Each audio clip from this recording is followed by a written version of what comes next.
Ever wondered why every time global inflation hits, the whole world takes painkillers, but only Japan has to take the bullet? Most people think Japan is just playing dumb. But the reality? Japan isn't making choices. It's trapped in a financial corner where every escape button is literally marked self-destruct. To see how absurd this show really is, take a look at what happens when global markets go wild. The Fed slaps on its sunglasses, flips off the printing press, and yells, "Inflation is here! Jack up those rates! 100 points! 200 points!" Europe and Britain scramble right behind, holding up their signs and yell, "Hiked! Hiked! Anything you say, big boss."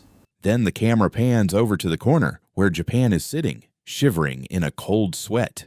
The Fed yells, "Hey, Japan! Inflation is hitting 10%.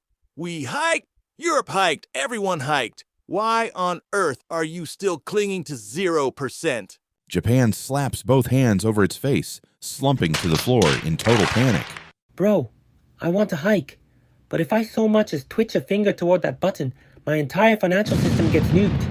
Everyone thinks Japan found some magical free money glitch, but it's actually just cold, hard macroeconomics. The core issue? Japan has zero lifeline of its own. Its energy self-sufficiency sits at a miserable 16.4%. Oil, natural gas, iron ore. Virtually every drop of industrial fuel has to be shipped in from overseas. So when the yen plummets, Japan's economy gets ripped into two completely different worlds. On one side, you have the tech giants, the upstream titans making photoresists and specialty semiconductor materials. They sell in US dollars. When the yen drops, those dollars convert into record-breaking profits at home, allowing them to throw around fat wage raises. Now you might ask, if Japan dominates global chip materials, why not just jack up dollar prices and squeeze the world? Simple. They don't dare to. For starters, hiking prices forces customers to run straight to rivals in China, Taiwan, and South Korea. Plus, they're locked into strict 5-year contracts with giants like TSMC, and much of that underlying tech relies on US IP, meaning Washington won't hesitate to step in. And honestly, converting those dollars back into weak yen already leaves them drowning in cash anyway. But on the other side sits the rest of Japan, the small and medium-sized businesses that employ 70% of the workforce, and they are getting absolutely slaughtered. Their revenue is in yen, their loans are in yen, but their raw material bills are priced in skyrocketing US dollars. And here is the tragic loop. To pay those bloated dollar bills, these struggling businesses are forced to sell their own yen to buy dollars. The very victims of currency depreciation are forced to drive the yen deeper into the dirt just to stay alive.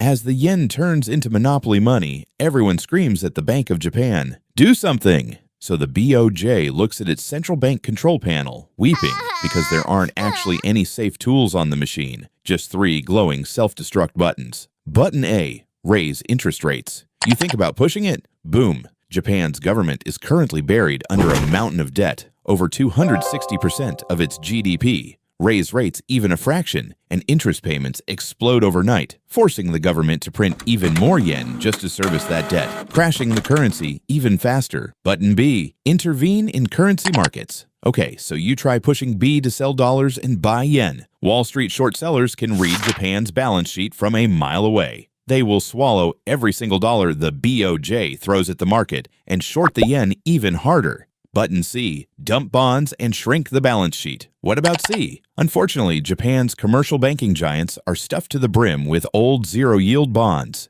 If the central bank dumps bonds to push yields up, bond prices crash, hitting banks with catastrophic unrealized losses and triggering a full-blown domestic banking crisis. In a world where everyone else is hiking, an economy hooked on foreign energy and weighed down by mountain-high debt becomes the ultimate risk-free shock absorber for global capital markets.